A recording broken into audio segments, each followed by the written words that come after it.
Hey everybody, this is Blue. I wanted to talk to you guys today about Mandt training. I work with people that have mental disabilities, and Mandt training is one of my required trainings.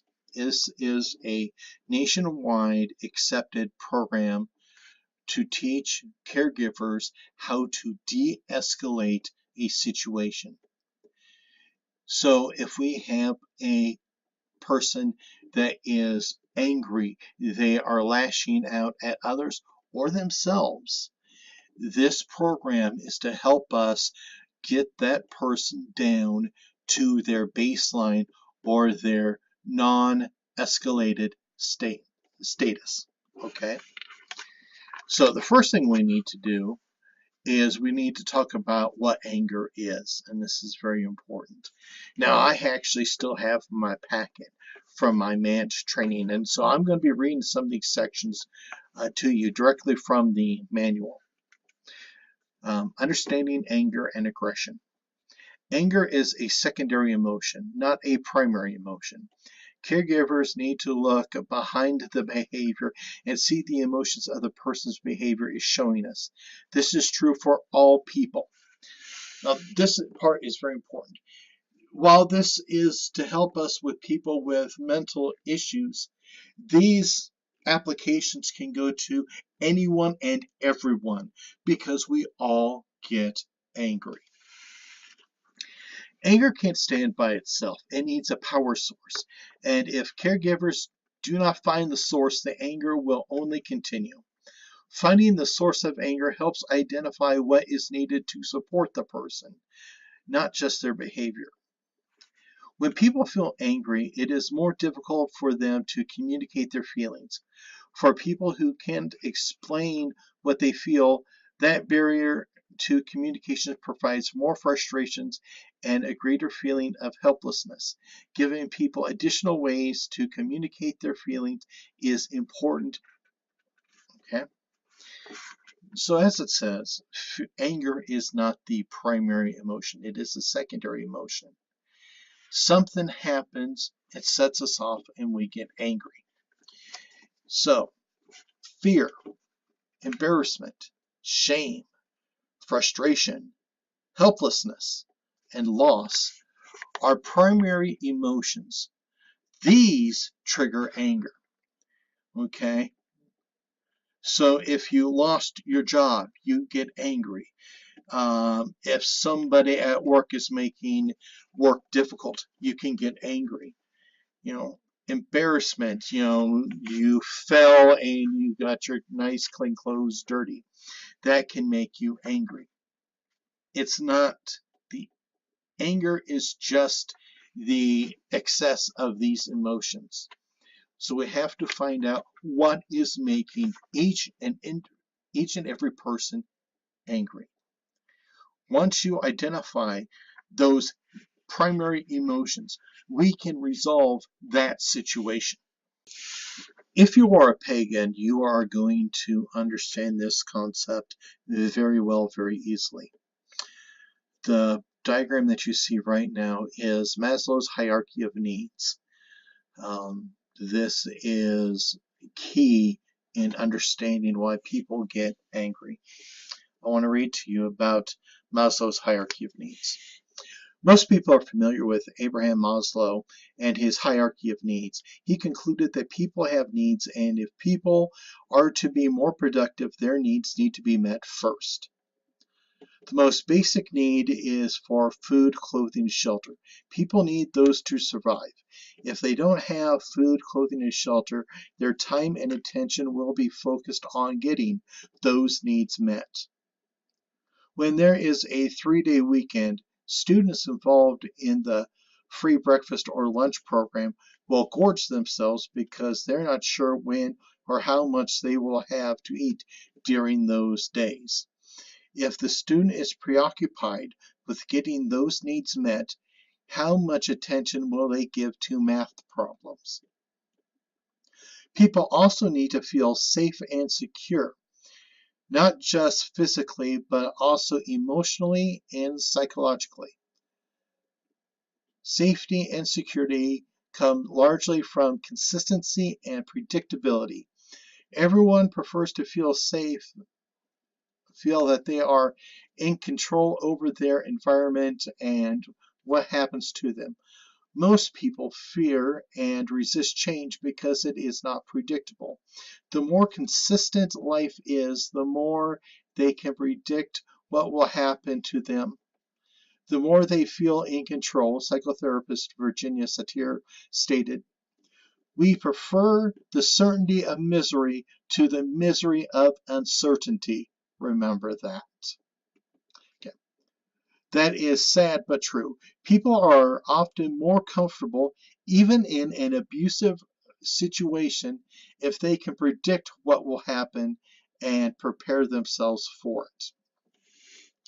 When people experience inconsistency or are unable to predict what is going on around them, they often become stimulated and may escalate. Excuse me. Where others reflect their values back at them.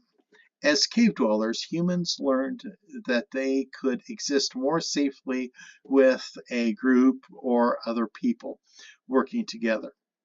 When people have their basic needs met and feel safe emotionally, physically, and psychologically, they can engage in developing healthy relationships. Caregivers may have seen individuals who exhibit a come here, go away behavior. Often that is because they desire to be closer to people, but they resist when people start to get close physically, emotionally, and psychologically because they feel vulnerable. When people have their basic needs met, feel safe and secure, and have healthy relationships, they are much more likely to be able to put their minds and attentions to achievement. If individuals are struggling with achievement, their caregivers may want to check to see if there are other unmet needs. Ultimately, everyone wants to be self-actualized, but that is something that occurs when the other needs are met in the Mandt system. Self-actualization is being able to do things simply for the fun and joy of doing it. It is hard to have time to read, dance, or listen to music when a person is preoccupied with where they will sleep, feel unsafe, and are lonely. Okay. Think about that. Have you ever had a day where you wanted to do something and you just couldn't understand why you just can't get it going? It's because you have an unmet need. Something is holding you back. So that is an important thing. Now, I said that this is all like chakras because it is. The lower tiers, levels here, have to be in place for the top ones, the ones above it, to be solid. So if you don't have your psychological needs, such as air, food, water, you cannot begin to have stability in the higher tiers. So let's look at Emily here. And okay, Emily is receiving state aid, is from what I understand. So her psychological needs are met. She has air, food, water, shelter, clothing, sleep. All right. Now, we got to go to safety and security needs. Health. She does not have that. Look at her teeth and you automatically see she has problems. Employment. Well, if she's getting state aid, she's probably unemployed. From comments I've seen, she is not employed. So she has to depend on other people. Property, she rents.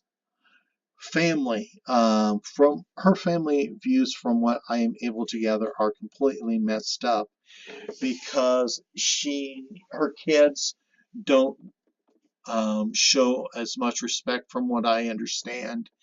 Her mother has passed away. I don't know about her father. The father of the kids, I don't know what the situation is there. And so her family and stability are not there. So here we go. We got safety and security needs that are not met. So that level is not stable. Everything above it, thus, is not stable. So we go to the next tier, love and belongingness needs. Okay, friendship. We see how she treats people. So it's hard for her to be friendly to people because of her needs are not met. She lashes out on people. So this shows that she does not know how to be friends because she is unsecure because of her safety and security needs. Family. Again, we're talking about her family seems to be a little messed up. Next is intimacy. You know, she's not getting any. So she does, and then connections. She does not have a strong connection to the world around her. She talks about friends, but I'm very sure that is a very small circle. So then we go up to self-esteem needs. This is confidence, achievement, respect for others, connections, and need for individuality. Okay, confidence. She is putting up a false facade, you know, like with her claims of being the witch of Odessa and all that. Achievements. She also makes a lot of false claims on this because she throws up this, like she knows this and that about witchcraft when she constantly gets called out on it. Respect for others. She does not show respect for others because look how she treats Zabora and others. She has no problems calling other people fake witches. So this shows that she has self-esteem needs that are not met as well because she cannot show a positive aspect to self-esteem needs. Okay, now we got to go to the one that we actually deal with on the most part, and that's self-actualization. Now, if you read this, it talks about morality, creativity, spontaneity, acceptance, experience, purposes, meaning, and interpotential. Spirituality. Okay. Because Emily's other needs are not met, she cannot achieve self-actualization. She fakes it, and that's a problem. Now, because she cannot come to peace with everything else, she cannot self-actualize. Her spirituality is corrupt. Her creativity, she tries, but because she does not have a strong foundation, her creativity is very limited. Her spontaneity is basically just interactions to people like me. Acceptance.